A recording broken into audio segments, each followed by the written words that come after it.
기독교를 구원의 종교라고 하는데 그 구원의 확신과 그 확신 후에 이어지는 헌신, 진정한 헌신에 대해서 말씀을 나누려 합니다. 최근에 우리 한국 신학자들 중에 다른 종교에도 구원이 있다 하는 그런 이론을 가져와가지고 그 신학생들 많이 혼란스럽게 하는 그런 일이 간간히 지금 들려오고 있습니다. 그래서 이른바 다원주의적 그 신학이라는 입장인데요. 지금까지는 우리가 기독교만이 유일 절대적 구원론을 가지고 있다 이렇게 생각했는데 이 기독교 근본을 뒤흔드는 다른 종교에도 구원이 있다 이런 말이 나오면서 성도들이 듣고는 큰 혼란에 빠지고 그 신학 교수님들이 이제 그런 말씀을 하시니까 일선에 목회하는 사람들도 큰 혼란에 빠져 있습니다. 그래서 오늘은 우리가 성경이 말하는 그 구원에 관한 것을 좀 더 공부하고 또 구원에 관한 것을 마치 구원파의 전유물인 것처럼 그렇게 생각하는 것도 잘못된 것이고 또 구원에 관한 걸 잘 가르치지 않는 것도 문제가 되겠고 또 그것만 문제가 아니라 마치 기독교가 정말 구원 이외에 아무것도 없는 것처럼 구원만 말하고 그 다음은 그저 또 딴 걸 가르치지 않는 이런 것도 이제 문제가 됩니다. 기독교를 구원의 종교라 하는 건 뭐 틀린 말은 아니지만은 딱 구원 그 외에는 가르치지 않을 때 교회는 또 이상한 교회가 됩니다. 그래서 오늘은 이 구약과 신약에서 말하는 구원에 대한 의미를 좀 더 새겨보고 지금 정말 그 종교 다원주의자들 말하는 대로 다른 종교도 정말 구원이 있는 것인지도 잠깐 살펴보려고 합니다. 만약에 말이죠. 만약에 기독교 외에 다른 종교에도 구원이 있다고 한다면은 예수님이야말로 참 가장 어리석은 분 중에 한 분이 될 거야. 아니, 다른 종교는 십자가에 못 박히도 않고 구원했는데 예수님 막 그렇게 피투성이 돼가지고 혼자만. 어떻게 생각하세요? 그 말이 안 되거든, 그렇죠? 그 그리스도교에서 예수님은 정말 십자가를 지고 그 피를 흘려서 대속의 죽음과 그 보혈로서 우리 죄를 도말함으로 우리가 죄 사함 받고 구원을 얻게 되고 영생을 얻는다 하는 이 기독교 기본이 되는 건데 이걸 흔들어 버리면 뭐 기독교 있으나 마나죠. 다른 종교의 구원이 있다면 우리가 선교할 필요도 없잖아요. 그래서 아주 원래 진리는 간단한 건데 단순하고 간단한 건데 자꾸 그 학문적으로 이상하게 만들어서 타 종교의 구원이 있다 이런 말을 이제 하는 것 같아요. 다른 모든 그 종교의 어떤 교주가 아무 피도 흘리지 않고 십자가도 지지 않고도 구원의 길을 닦았는데 예수님만 비참하게 십자가를 지면서 구원의 길을 닦았다. 매우 이상한 이론 아닙니까? 제가 신학교 공부할 당시인데 신학교 논문 중에 오늘의 구원이라 그리고 오늘의 구원이 다르고 뭐 어제의 구원 또 다릅니까? 근데 오늘의 구원론 하면서 오늘의 구원이 뭐냐? 그때 그 신학자들은 오늘의 구원은 예수님의 그 십자가의 보혈로서 죄사함 받고 구원받는 것이라고 보지 않고 그 당시에 그 오늘의 구원이라는 말을 쓰는 사람들은 인간화가 구원이다. 어렵죠? 인간들을 자꾸 비인간화 해갔는데 인간을 다시 인간화하는 것이 구원이다. 이렇게 이제 신학적으로 우리가 공부할 때 한 30년 전에 벌써 그런 말이 나왔어요. 현대 산업사회가 혹은 또 공산주의가 인간을 기계화하거나 아니면 뭐 기계에 들어붙어 있는 어떤 부속품처럼 그저 돈을 위해서 그저 인간성이 다 파괴되고 기계에 매여 있는 기계 부속품처럼 그렇게 돌아간다 해가지고 이제 역시 비인간화된 것이고 또 비인간화의 극치가 군인을 만드는 거야. 군인은 그야말로 무기죠, 무기. 그래서 어지간하면 전쟁이 안 나야 되는데 전쟁이 나면 그야말로 사람이 무기처럼 돼가지고 사람 가지고 사람 죽이는 그건 정말 없어야 될 일인데 그때 이제 군인을 만든 것이 비인간화의 극치다 하면서 이제 신학자들이 그런 말들을 했습니다. 그래서 이념을 위해서 이제 싸우다가 죽게 하거나 또 어떤 다른 인간을 신격고 하는 것도 이제 비인간화야. 한 사람을 지나치게 그저 신격고 하는 것도, 인간이 인간으로 나와야 되는데 인간을 신격고 하니까 그것도 비인간하죠. 이런 걸 두고 이제 당시에 오늘의 구원은 인간을 인간되게 하는 것이다. 인간화 이런 말을 했어요. 그러니까 그 성도들 들으면 정말 굉장히 어려운 얘기죠. 그래서 이 인간화라고 이제 구원을 규정하고 모든 사상에서 모든 이데올로기에서 다시 비인간화된 것을 인간화하는 것이 오늘의 구원이다. 이런 식으로 막 주장을 했단 말이에요. 처음에 제가 신학교에서 얼마나 혼란스러운지 몰라요. 야, 내가 이런 걸 배우러 신학교 왔는가 싶을 정도로 혼란이 있었습니다. 한때 또 그 전후해가지고 오늘의 예수란 또 그런 논문도 나와서 오늘의 예수. 우리는 오늘의 예수가 옛날의 예수고, 그 2000년 전의 예수님 오늘의 예수고 내일도 예수고 뭐 항상 똑같은 분인데 오늘의 예수라는 신학이 등장하면서 오늘의 예수는 2000년 전 마리아의 몸에서 난 예수 그리스도가 아니고 그거는 그때 당시의 그리스도 예수고 오늘의 예수는 다르다. 그 오늘의 예수는 누구냐? 이한열이가 오늘의 예수라는 거예요. 이런 신학이 있었어요. 그래서 옛날에는 예수님 이름으로 기도하면 하나님 들으시지만은 오늘에는 이한열의 이름으로 기도해야 하나님 들으신다. 이런 신학이 여러분 신학자들에게서 공공연히 나와가지고 주창이 되고 했는데 성도들이 뭐 알면 정말 졸도할 일이죠. 이제 오늘의 예수라는 말도 이제 그렇고 오늘의 구원 이런 말들이 이제 전부 다 잘못된 신학인데도 그런 학설들이 신학교 난무한다는 사실을 다행히 성도들이 모르죠. 알아서 뭐 장학금도 안 나오고 이제 신학교 후원만 할 텐데 말이. 그래서 한때 또 그 독일 같은 데서는요 히틀러가 오늘의 예수라는 거야. 그래서 예수 히틀러라는 말을 썼어요. 그 오늘의 예수는 히틀러로 성육신대에 나타났다. 히틀러가 오늘의 구세주다. 이렇게 이제 그런 신학이 대두하면서 예수님 이름으로 기도하는 것이 아니라 히틀러 이름으로 기도하면 하나님 들으신다. 이런 신학이 나왔다는 거예요. 독일 신학이. 그래서 여러분 어설프게 신학을 시작했다가 이런 말 들으면 그냥 당장 그저 보찜사가 집어 가겠죠. 이런 그 신학 사조가 이제 막 판을 치다가 좀 조용하는가 했더니 이제 최근에 와서는 그 종교 다원주의, 다시 말하면 다른 종교에도 구원이 있다.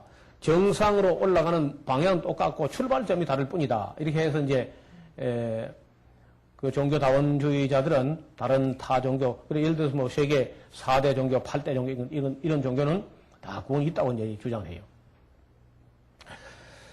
자, 그러면 이제 도대체 구원이 뭔가? 도대체 무엇을 구원으로 보기 때문에 이게 있다고 주장하고 없다고 주장하는가?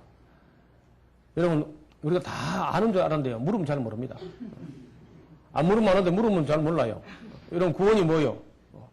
그러니까 내가 어디가 물으니까 10원에서 이런 모자라는 거예요.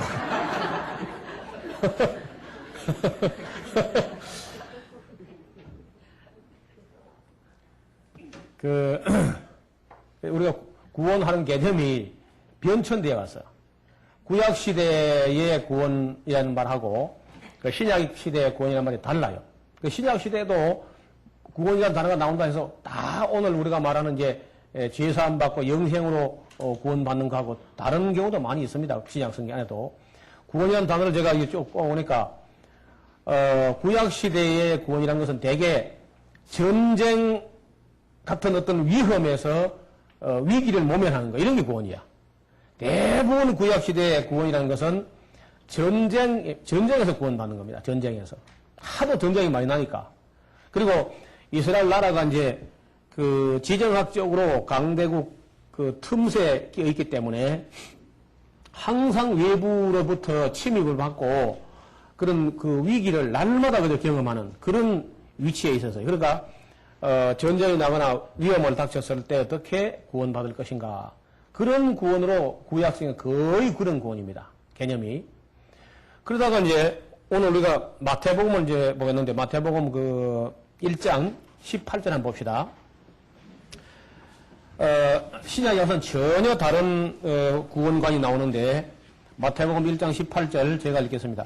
예수 그리스도의 나심은 이러하니라. 그의 모친 마리아가 요셉과 정혼하고 동거하기 전에 성령으로 잉태된 것이 나타났더니 그 남편 요셉은 의로운 사람이라. 저를 드러내지 아니하고 가만히 끊고자 하여 이 일을 생각할 때에 주의 사자가 현몽하여 가로되 다윗의 자손 요셉아 네 아내 마리아 데려오기를 무서워 말라. 저에게 잉태된 자는 성령으로 된 것이라. 아들을 낳으리니 이름을 예수라 하라. 이는 그가 자기 백성을 저의 죄에서 구원할 자이심이라 하니라. 그 줄을 좀 꺼볼까요? 아들을 낳으니 이름을 예수라 하라. 이는 그가 자기 백성을 저희 죄에서 구원할 자이심이라 하니라. 그래서 이 복음서 안에서 맨 처음 나오는 이 단어, 구원이라는 단어가 천사가 일러준 구원이에요, 이게. 천사가 한 말이죠. 천사가 이제 요셉의 꿈에 나타나가지고 아들을 낳거든 이름을 예수라 하는데 그 예수라는 말은 뭐 전쟁에서 구원하는 것이 아니라 그 자기 죄에서 자기 백성을, 자기 백성입니다. 모든 만백성이 아니에요. 자기 백성을 저희 죄에서 구원할 자십니다. 그래서 죄에서 구원받는다 하는 이거는 그야말로 청천벽력 같은 얘기고 구약시대에서는 전혀 이런 개념도 없었어요. 그러다가 이제 여기 천사가 처음으로 구원의 개념을 전혀 뭐 그야말로 혁명적인 그런 변화가 온 겁니다.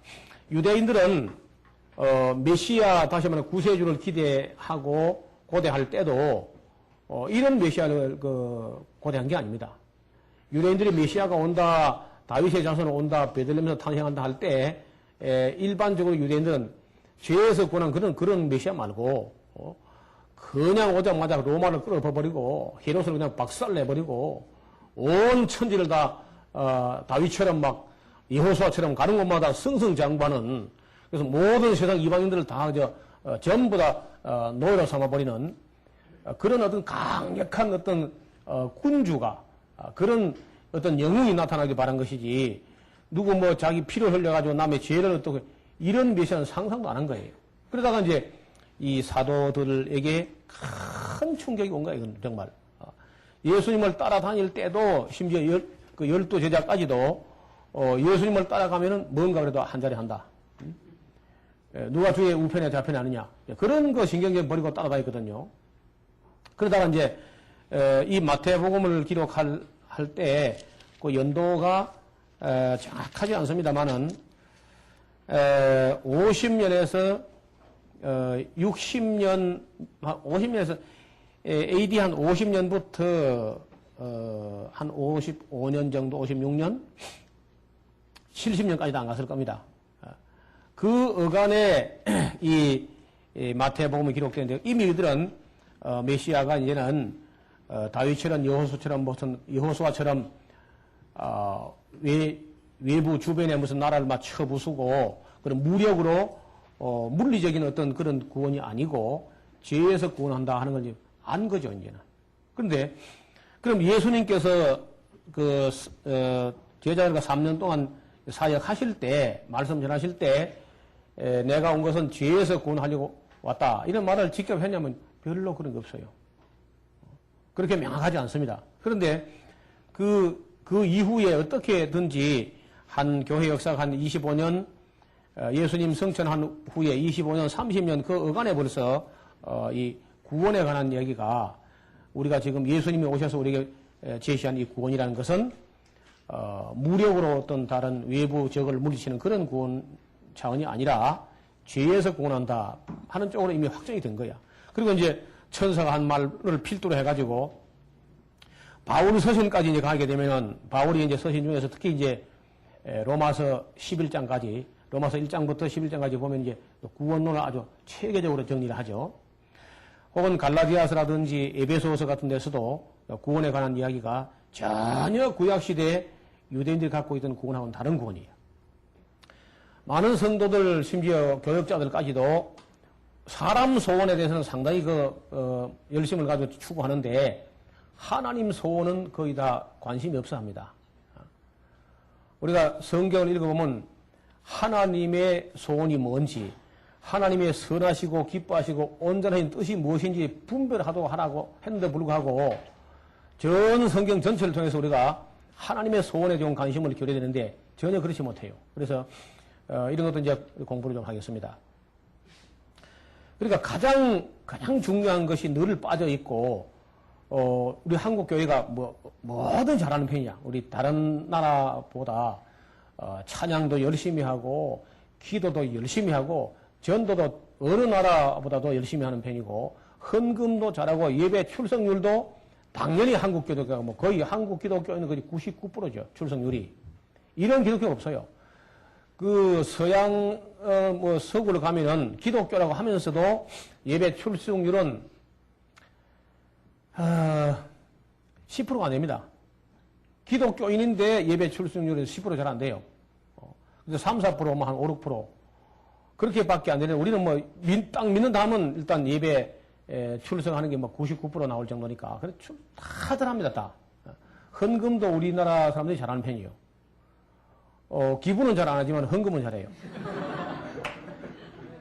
기부 문화는 우리가 좀 약한 편인데 헌금은 상당히 잘해요. 헌금하는 목적이 또 이제 좀 고약한데, 바친 것에 100배 받을 줄 알고, 아주 상당히 투자 가치가 있는 줄 알고 이렇게 하는, 그건 곤란하죠.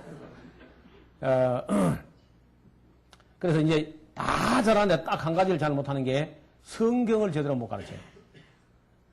제가 늘 아쉬워하는 거죠. 우리 한국 교회가 모든 것 다 잘하는데 제일 근본이 되고 핵심이 되는 성경 66권을 한 절도 안 빼고 제대로 가르쳐야 되는데, 대개 설교 시간에 듣는 얘기는 잘 된다, 복 준다, 제사 받는다, 이런 얘기. 그리고 거의 밝은 곳, 바짝바짝 하는 그 하이라이터, 이런 부분만 우리가, 사건이나 인물을 중심으로 이렇게 설교하고 만다는 거예요. 그래서 성경 전체를 성도들이 잘 몰라요. 그래서, 이런 것도 우리가 이제 지금쯤은, 우리 한국교회가 한번 각성을 하고, 어느 면이 우리가 많이 취약해 있는가. 제가 볼 때는 성경을 너무 부분적으로 배우고 너무 이기적으로 배운다는 거예요. 꼭 잘 된다, 복 준다 그런 것만 살피고 또 예배 시간에 설교 들은 걸 가지고 그걸 교육으로 생각하니까 이런 설교가 교육이 부분적으로 되지만은 그건 거의 어림도 없습니다. 예배 시간에 설교 그 짧은 거 가지고는 평생 교회를 다녀도 66권 중에 가다가 한 권도 잘 몰라요. 그래서 반드시 예배는 예배고 예배 후에 공부 시간이 있어야 되는데 거의 공부 시간은 그저 교회학교, 아동부, 중고등부 조금 할 뿐이고 그것도 깊이 못하고 하니까 일평생 교회를 다니면서도 성경 66권을 통달한다는 건 거의 꿈 같은 얘기죠. 성경을 제대로 이제 공부하고 나면 구원도 헌신도 좀 개념이 나올 텐데 우리가 예배 시간에 설교 딱 들은 정도 가지고 유지하기 때문에 구원에 관한 건 또 이제 확신이 없고 거기다가 이제 헌신 같은 거는 그저 주일 저녁에 혹은 주일 오후에 그저 헌신 예배 헌금해서 조금 됐지 않았냐. 그걸 헌신한 걸로 이렇게 착각하는 거예요.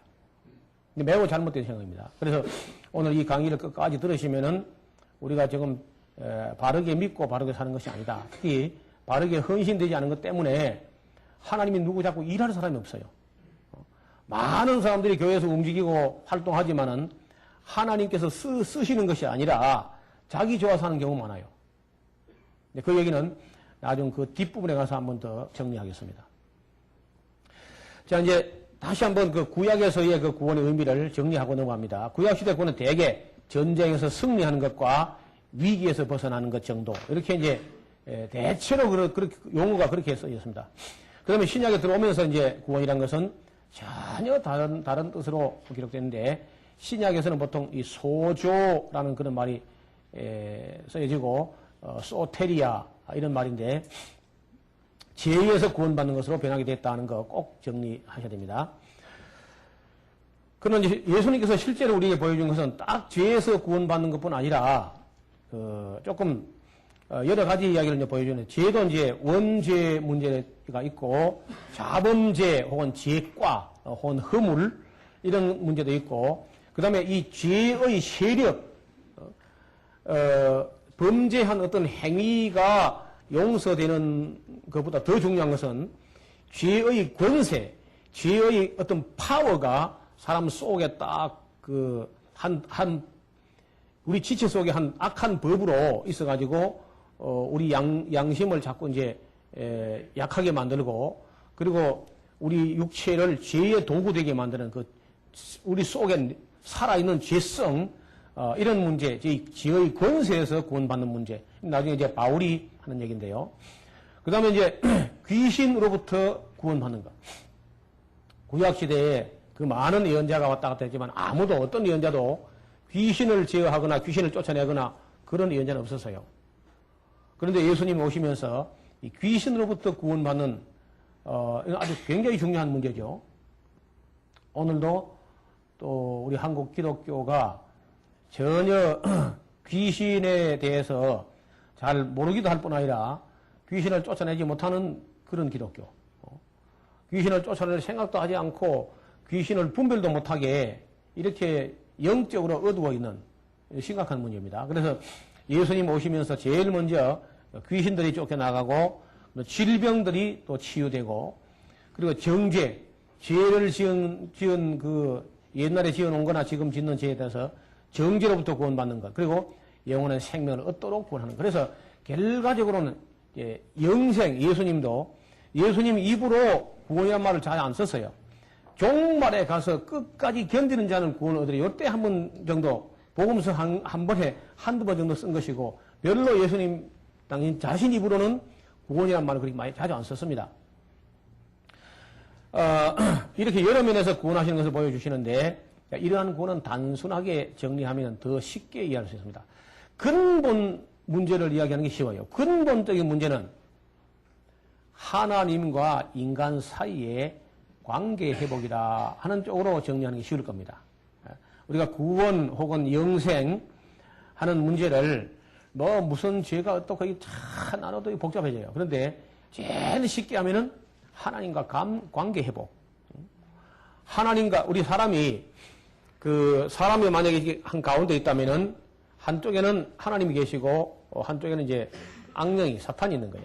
사람이 여기 있다가 하나님하고 손을 잡고 마귀하고 연결된 줄을 끊으면 이제 구원이 되는 것이고 반대로 마귀하고 손을 잡고 하나님하고 연결된 끈을 끌어 뿌면 이제 지옥 가는 거야. 그래서 어느 쪽을 잡을 것이냐, 하나님의 쪽을 잡을 것인가, 사탄 쪽을 잡을 것인가, 그거 이제 선택을 해야 돼요. 그래서 하나님께 연결되면 구원이 되는 것이고, 영원한 생명에 연결되는 것이고, 마귀, 이 귀신, 사탄의 이 악령에게 이렇게 연결되면은 뭐 지옥 가는 거죠. 그래서 간단해요. 구원이라는 게. 어렵게 생각하면 한없이 어려운데, 하나님과 관계 회복이야. 그리고 세상 사람들이 우리가 전도할 때, 이 예수님을 믿는다, 하나님을 믿는다는 것은 그 악령 혹은 귀신, 마귀 편에 있다가 하나님께로 기순하는 거예요, 기순. 하나님께 돌아오는 겁니다. 그렇죠? 지금까지 사람들이 아담의 자손들 모두가 이 원죄에 빠져있는 모든 사람들이 죄의 편에 서 있고 그래서 죄의 종로로 하고 있다고. 죄의 종. 죄의 종로로 하고 결국은 이제 마귀가 죄를 짓게 하는데 죄를 짓게 한다 해서 마귀를 따라서 죄를 짓다 보면은 결국 우리도 마귀가 그 사자들을 위하여 예비한 영영한 불에 들어간다는 거예요. 그게 예수님 말씀이에요. 그래서 그 죄와의 관계 혹은 귀신들과의 관계를 딱 잘라야 돼요. 그러니까 한쪽을 자르면 한쪽을 가는 거죠, 어차피. 그러니까 만약에 우리가 그 에덴 동산에 보면 하나님과의 관계를 잘라버리고 뱀에게 그 귀신에게 들어붙어가지고 사탄에게 연결돼가지고 살아왔는데 그러면 그 사탄하고 연합되어가 있으면서 아무리 선한 일을 해도 그 하나님께 용납이 안 됩니다. 아니 이거 봐요. 여러분 혹시 여러분 아내가 본 남편 버리고 다른 남자하고 선한 일 하고 다녀와. 아무리 선한 일도 그게 인정이 안 돼. 그렇죠? 이해하시면 안 되는 모양이에요. 그렇게 하면 쉽죠. 우리가 다른 종교에서 선한 일을 하지 않느냐. 글쎄 마귀도요 광명의 천사처럼 가정합니다. 선한 일도 해요. 요즘은요, 놀랍게도 이 마귀의 종교에 있는 사람들도 이 악마가 만든 종교에 있는 사람들도 선한 일 많이 해요. 그래가지고, 기독교인들 보고 슬슬 욕을 하면서 믿는 놈들이 더 나쁘다 그러면서, 자기들이 더 선한 것처럼 그렇게 한다는 거예요. 근데 하나님 앞에 그거는 전부 위선입니다, 위선. 하나도 수에 안 쳐져 있는 거예요. 그 자체는 사람에게 유익하지만 하나님께는 그 위선이 오히려 하나님을 더 믿지 못하게 만드는 거예요. 차라리 죄를 짓고 자기가 악하다면은, 나는 뭐 천하의 악당이고, 하면서 회개할 여지가 있는데, 자꾸 선한 일 하기 때문에, 그 때문에 하나님께 안 나와요, 또. 그래서 어떤 사람들이 저렇게 착한 사람도 지옥 가야 되느냐. 잘 모르겠는데 제가 볼 때 하나님께 하기는 어려워요. 하나님과 연결이 안 되고, 아무리 귀신들하고 좋은 일 많이 해도 하나님께 못 가. 그러니까, 이 개념을 다시 말하면 구원에 대한 개념을 악령들과의 관계를 끊고 착한 일을 우선 안 해도 좋으니까 일단 하나님께 와서 하나님과 관계 회복이 문제야. 선한 일은 그 다음에. 관계 회복된 다음에 하는 것이고 중요한 것은 하나님께 돌아오는 거예요. 마귀와 관계를 끊고 돌아오는 게 중요한 거예요. 아까 얘기했죠. 그 여자 이야기. 이상한 여자 이야기.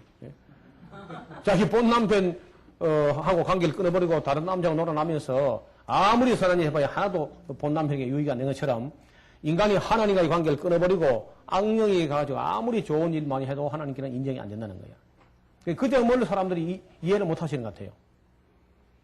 이것은 성경을 창세기부터 계시록까지 여러 차례 읽어보면 현저합니다. 그래서 사도 바울이 나중에 이제 로마서 한 보면요. 로마서 6장에 보면은요. 어느 곳에 가서 순종하든지 순종함을 받는 자의 종이 되는 것을 알지 못하느냐. 혹은 죄의 종으로 사망에 이르고 혹은 그 순종의 종으로 의에 이른다. 그래서 하나님께 순종하는 의의 종이 될 것인가, 죄에게 순종하는 죄의 종이 될 것인가, 이렇게 되는 거예요. 여러분, 자동차 타이어가 못 쓰게 되는 게 구멍이 500개 나서 못 쓰는 건 별로 없습니다. 한 개 나면 못 쓰는 거야, 그냥. 그렇죠? 뻥크가 500개 나서 못 쓰는 거 어디 있어, 그냥. 한 개 나면 못 쓰는 거지. 사람이 죄를 많이 범하고 적게 범하고 차이뿐이 다 죄인이야, 사실은요. 근본 죄가 하나님과의 관계를 끊고 하나님을 등져버린 거, 이게 죄니까.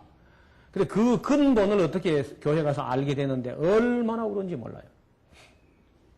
그래서 여러분, 사도 바울도 처음에는 내가 율법의 의로는 흠이 없는 자로라 이렇게 막 하고 지극히 큰 사도들보다 내가 조금 더 부족한 게 없다 막 이렇게 큰 소리 뻥뻥 치더네요. 연세가 들어갈수록 점점 겸손해져 가지고 모든 성도 중에 지극히 작은 자보다 더 작은 나에게 뭐 이렇게 나가더니 더 가서 내가 죄인 중에 내가 괴수다. 사도 바울이 그렇게 나가는 거예요. 갈수록 겸손해지는 거예요. 놀랍게도 하나님을 알면 알수록 우리가 참 부족하고 모자라고 또 그러면서 어설프게 뭐 조금 죄를 지어가면서 조금 덜 징그러가지고 막 교만 떤 게 그렇게 참 하나님께 죄송하고 그래서 제가 막 좀 울은 것 같아요. 한 이틀 밤낮을. 그렇게 울고 나니까 사람이 무슨 눈이 열린 거야. 그때부터 이제 정말 하나님 말씀이 들리고 보이고 이해해야 되는데 설교하신 분의 설교를 100%만 알아듣는 게 아니라 200%, 300% 알아듣는 거예요. 참 죄의 거리서부터 딱 잘라버리고 그리고 이제 하나님 앞에 뭐 이른바 이제 뭐 중생이라고 했죠. 나중에 이제 구원의 단계를 말씀드릴 텐데 혹시 여러분 중에서 아직 그런 경험을 안 한 분이 있다면요. 한번 깨져야 돼, 완전히. 자아가 완전히 다 무너지고 깨지고, 그러면서 좀 거듭나는, 정말 중생을 체험하게 되는데, 그런 경험이 없는 사람도 있습니다. 없어도 이제 자기도 모르게 스무스하게 지나가는 사람들, 우리는 요란하게 넘어갔어요. 온 동네가 다 소문이 날 만큼 너무 요란하게 그렇게 회개가 터지고 했는데, 제가 볼 때 요즘 그런 사람이 별로 없는 것 같아요. 영 죄를 아예 안 짓는 건지. 우리는 뭐 너무 요란하게 그렇게 해가지고 뭐 소강대에서 때려 부쉈으니까. 그렇게 하면 자아가 무너지면서 깨지는데, 그러고 나서 성경이 막 보이기 시작하는 거야. 이런 여러 가지 체험들을 가지고 또 이야기하면 또 이야기가 복잡해지니까 그 원리는 아까 말씀드렸죠. 죄와 혹은 죄와 마귀, 귀신, 사탄, 악령의 세계, 어둠의 세계하고 관계를 끊는 거하고 그 다음에 하나님과 관계를 다시 회복하는 것. 하나님과의 관계 회복이 구원이라는 것. 나머지는 전부 지엽적인 문제입니다. 근본이란 것은 하나님과 관계 회복이에요. 관계 정상화, 관계 회복.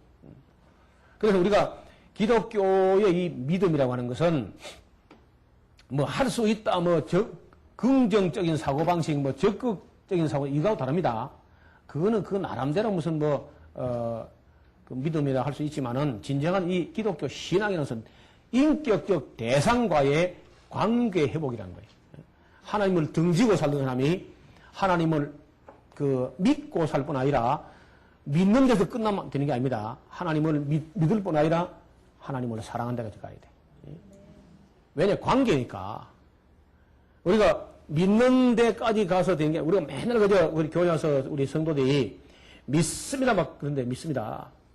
되게 믿음이 없을수록 믿습니다 강하게 해요. 안 믿으면 어떡하냐? 안 믿으시면 믿습니다. 그냥.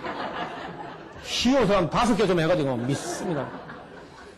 그렇게 말하는 사람은 그 믿음이 좋은 게 아니고 믿음이 한 방울도 없는 거야. 억지로 좀 짜내 보려고 이제 안 나오니까, 믿음이 안 나오니까. 그런 거 쏘면 안 돼요. 우리 목사님들 잘 들으세요. 성도 중에 누가 믿습니다, 믿음이 강하구나 하지 말고, 저분이 믿음이 한 방울도 없구나, 그래 알아야 돼요. 그래서 맨날 근데 그 상태에서 발전이 없고 맨날 믿습니다 이제 머물러 있어요. 그렇게 하면 안 되고, 믿음의 덕의 지식의 절제를 인내를 인내, 경건의 형제 우애를 형제 우애, 사랑을 공급할 그런 단계를 거쳐서 믿음이 성장해가지고 성숙돼가지고 마침내 하나님과 관계 정상, 그 관계의 완성은 사랑으로 완성되는 거니까. 믿음으로는 관계 회복의 시작 출발점이고, 그러니까 역시 이제 정말 믿고 돌아왔다면 이미 구원받는 건 마찬가지죠. 그래서 실제가 우리가 구원이라는 건 우리가 부활을 해서 영화로운 세계에 들어가야 구원이 완성되지만은 그게 이제 보장이 되니까, 지금 진심으로 회개했다면은 그 다음에는 그 뒤로 이어질 모든 단계는 보장이 되니까 우리가 구원 얻었다 확신한다 하지만은, 확신이란 것도 그는 어떤 감정, 그는 별로 의미가 없어요. 내가 구원받은 것 같은 감정이 있다는 거, 그게 중요한 게 아니고 사실이 중요한 거니까. 그래서 내가 정말 하나님께 돌아왔느냐. 그리고 그보다 더 이제 기본적인 것은요, 교회를 다니면서도 열심도 있고 봉사도 하는데 주일도 성수하고 심지어 헌금도 드리고 하면서도 근본을 물으면 근본이 안 되는 사람이 있어. 예를 들면 이런 겁니다. 한참 교회를 다녔는데 사람 보고 진심으로 솔직히 말해서 하나님 계신 걸 믿습니까? 그러면 그러세요 하는 거예요. 그러면 구원받은 확신 아무 의미가 없어. 그는 계신 것도 안 믿는데 그게 어떻게 믿음을 얘기했습니까? 그래서 맨 기초부터 우리가 믿음을 좀 점검을 해서 자꾸 진도만 나가려고 할 게 아니라 맨 기초부터 하나님 계신 걸 믿는가 물어봐야 돼. 저는 세례받을 때 꼭 그걸 물어보면 맨 먼저 폐 일어나고 십자가나 무슨 그런 거 한참 삼위일체나 이런 거 한참 후의 일이고, 맨 기본적으로 하나님이 계신 걸 믿는가 그걸 꼭 물어봅니다. 그거에 안 믿어진 사람은 그 문제부터 해결해야 돼. 하나님이 계신 것도 안 믿는데 믿는 말 그 자체가 전부 거짓말이니까. 그래서 이 거짓 믿음을 가지고 스스로 속이면 안 된다 겁니다. 아주 믿음 그 자체가 믿을 만한 믿음인지, 사실에 기초한, 아무리 흔들려도 흔들릴 수 없는 사실에 기초한 그런 믿음을 갖고 있는지 점검을 해야 돼요. 여러분 교회 가서 이제 한번 솔직하게 한번 해보자 하고 이야기하면요, 그 가짜 믿음이 많다는 거예요. 여러분 사도 바울이 디모데에게 편지하면서 내 속에 있는 거짓 없는 믿음을 보고자 함이라, 그런 말이 나와요. 거짓 없는 참 믿음. 자, 그래서 이제 조금 더 근원까지 좀 더 올라가서 보니까 우리가 이 구원되고 하는 것은요, 그 출발점이 우리에게서 출발된 것이 아니라 하나님의 예정에서부터 출발하고 있는 우리 구원이라는 게. 이런 이제 구원파 같은 사람 잘 안 믿는 얘기인데, 예정을. 그 예정을 그리스도 안에서 예정했다 하면서 어정쩡하게 하는데, 성경은 말을 창세 전에. 창세 전에 우리를 예정을 했던 하나님께서. 지난번에 우리 예정론 좀 말씀드렸죠? 예정론 교회란. 예정을 하셨고, 그리고 때가 되면은 하나님께 불러요, 그 사람을요. 대개 전도라는 방법을 통해서 부릅니다. 전도. 자기 지혜로는 거의 하나님을 찾지 못합니다. 여간 철학자, 신학자, 학문가 안 돼요. 하나님께서 어떤 영혼을 불러서 거듭나게 하지 않으면은 사람이 자기 지혜로는 절대 하나님을 찾지 못해요. 그래서 몇천 년 시간 줘도 철학자들이 하나님 못 찾습니다. 어디까지 가느냐? 그 하나님 같은 어떤 절대자, 전능자, 일자, 제1원인 어떤 그런 모든 존재를 존재케 한 존재자 이런 것이 있기는 있겠다. 그거까지 가요. 인간의 인지 한계가 그거까지 갑니다. 어떤 모든 만유, 만물을 존재케 한 어떤 존재자가 있기는 있겠다. 그걸 일자라고 하면 일자. 일자하고 모든 것을 움직이게 하면서 자기는 움직이지 않는 부동의 동자 이래요. 철학자들이. 자기는 움직이지 않으면서 모든 걸 움직이게 하는 어떤 운동의 원인으로서 무슨 그런 일자가 있다. 제1원인이 있다 하면서도 하나님이라고 못 불러요. 그 사람들이. 하나님이라고 부르면 신앙이 돼버리니까. 그까지는 가는데 그 하나님을 인격적으로는 절대로 알지 못해요. 사람이. 그래서 위로부터 계시가 주어져 가지고 그 사람을 불러서 계시로서 알게 해주지 않으면은 절대 사람이 자기 지로 알지 못해요. 그래서 그걸 보통 이제 신학적인 용어로 하면 내적 조명, 내적으로 성령이 한번 반짝 비춰줘야 사람이 이런 걸 깨닫게 된다는 거예요. 성령의 조명이 없이는 사람이 진리를 잘 깨닫지 못하는 거예요. 근데 그 성령이 어떻게 역사하느냐? 지금처럼 그 진리의 말씀을 가르치고 선포할 때 성령이 역사하시면서 우리 마음속에 하나님을 아는 빛을 이렇게 조명, 비춰주면은 그때서 사람이 중생 깨어나는 거예요. 여러분 제3 거듭남의 비밀 해가지고 또 이제 구원파가 운동해서 그저 하면 전부 다 자기 제도 산 받은지 안 받은지 모르겠고 내가 중생 하는지 안 하는지 모르겠고 그거 좀 알아보자 하고 넘어가지 말고요. 중생이라는 것은 본인이 노력하는 게 아닙니다. 여러분 애를 낳는데 그 어머니 뱃속에 있는 아이가 내가 몇 년도 몇 시까지 꼭 나가야 된다 그래가지고 나오겠다고 그런 애가 없습니다. 엄마가 산고를 치는 것이지 아는 그냥 가만히 있는다 오는 거야. 가만히 있는데. 그처럼 중생도 우리 개인이 내가 노력해가지고 중생 되는 게 아닙니다. 전부 여기까지가 예정이나 소명이나 중생까지가 이게 전부 다 하나님이 하게 하시는 거예요. 하나님. 그리고 나서 이제 이 사람이 중생해야 믿음이 생겨요. 하나님을 믿는 믿음. 나중에 믿음이 뭔지 조금 더 있다. 제가 일부러 크게 해놨죠. 믿음이 아주 중요하니까. 거듭나야만 사람이 믿습니다. 우리는 믿어야 거듭나는 것처럼 하는데 아니고, 예정하신 하나님께서, 사람을 불러요. 보통 소명도 나누는데, 외적 부르심, 내적 부르심 이런 말도 합니다. 외적 부르심은 교회까지 오게 하는 것 정도고, 내적으로는 그 영혼이 하나님께로부터 부름받는 그런 소명이 있고, 그러면서 바로 중생인데 이것이 이 소명과 중생과 믿음과 회개 이게 사실은 거의 동시적으로 일어나는 사건입니다. 대체로. 소명을 받으면서 중생하면서 믿어지면서 회개가 터지는 게 거의 동시적 사건인데 논리적 순서를 할 때는 하나님이 부르실 때 사람이 거듭나게 되고 거듭나야 믿음이 생기는 거야. 거듭나지 않으면 믿음이 없습니다. 거듭난 사람이 중생한 사람이 믿음이 생기고 믿음이 생겨야만 회개가 터지는 거야. 그래서 이런 것이 거의 일순간에 함께 터지는 일인데 보통 이제 그 구원받는 중생 여기다만 가장 초점을 맞추고 이것만 극대화합니다. 그래서 사도 바울은 이 믿음이라는 걸 중심에 놓고 이야기하는 편이고요. 그리고 성경 전체는 중생보다는 이제 이 믿음이란 것. 왜냐면 여기 이 중생하고 회개 그 사이에 믿음이 있어가지고 믿음을 가지고 믿음이 있어야 또 소망이 생겨요, 또. 하나님이 약속하신 것을 지적으로 깨닫고 그걸 믿으니까 그 미래니까 소망이죠. 미래에 대한 믿음이 소망이야. 무슨 말이 어딥니까? 미래에 더 좋은 세계가 있다는 걸 내가 믿으니까 그게 소망이 되는 거죠. 믿음이라 믿음. 과거에 나를 예정하셨고 선택하셨고 나를 보내셨고 내가 거듭나게 됐다 하고 믿는 것이고 미래에 이제 영원한 세계가 있다는 걸 믿으니까요.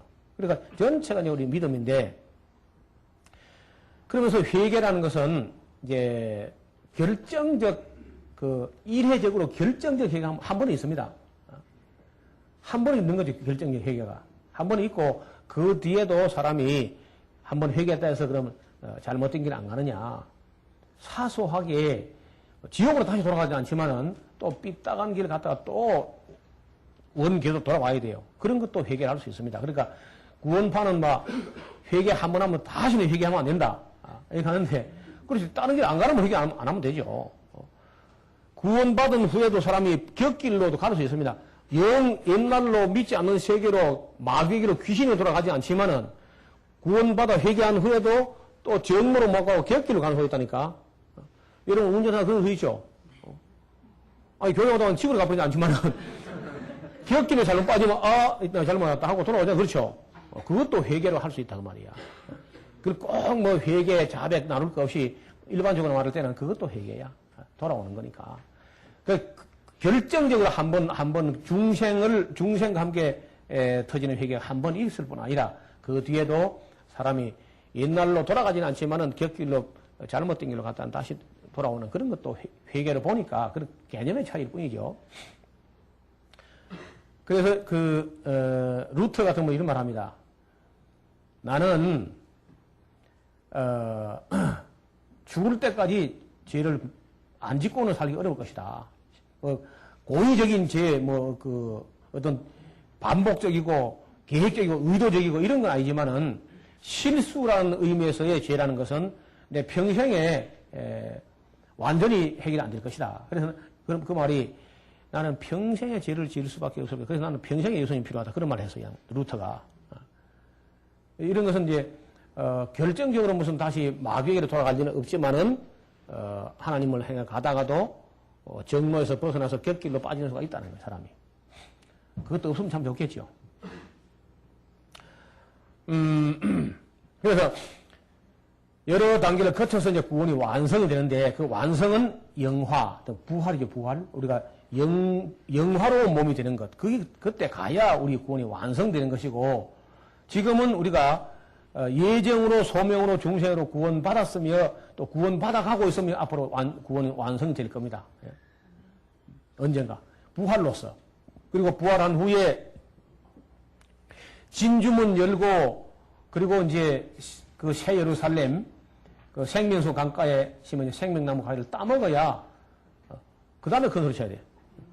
그 다음에는 뭐 큰 소리 쳐도 괜찮아. 아무도 누가 말릴 사람 없습니다. 영생의 나무, 영생을 주는 그런 생명나무 과일을 우리가 에덴 동산은 못 먹고 엉뚱을 먹어가지고 잘못됐으니까 결국은 지금 죄를 지은 후에는 그걸 따먹으면 안 된다 해가지고 하나님께서 두루도는 화영금을 더 따지 못하게 죄를 지은 주제에 또 영생은 안 되니까 생명나무 과일을 따먹지 못하게 했다 하시고 그것은 이제 언제 따를 수 있느냐. 부활한 후에 새 예루살렘에 진주문 열고 들어가서 길 가운데 생명수 강이 흐르고 강 좌우에 생명나무 과일이 있는데 그걸 먹어야 정말 내 영생으로 가는 거야. 그까지는 그때까지는 항상 우리가 경건한 마음으로 두렵고 떨림으로 그렇게 조심해야지. 뭐 구원받았다고 길길이 뛰면서 그냥 회개도 안 하고 지할 짓 다 하고 욕심 다 부리고 그렇게 하면 안 된다는 거예요. 그런 식으로 잘못 가면 구원파 비사에 드는 수가 있는 게 아주 위험해요.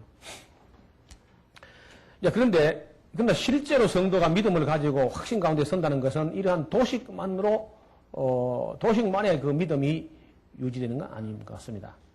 맨 먼저 성도가 믿음을 갖게 되는 개인적인 체험이라는 것은 사람마다 약간 차이가 있을 수 있는데 예를 들면 모태에서부터 믿은 사람들 시험하고, 우리처럼 다 커가지고, 세상에서 뭐 좀 까불고 교문을 떨다가, 전격적으로 이제, 이렇게 믿은 사람은 좀 차이가 나요.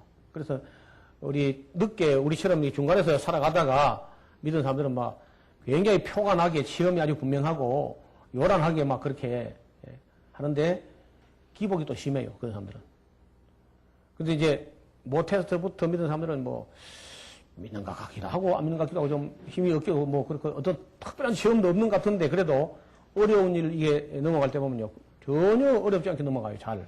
스무스하게 어지간한 건 다 그냥 넘어갑니다. 그런 게 차이가 있어요.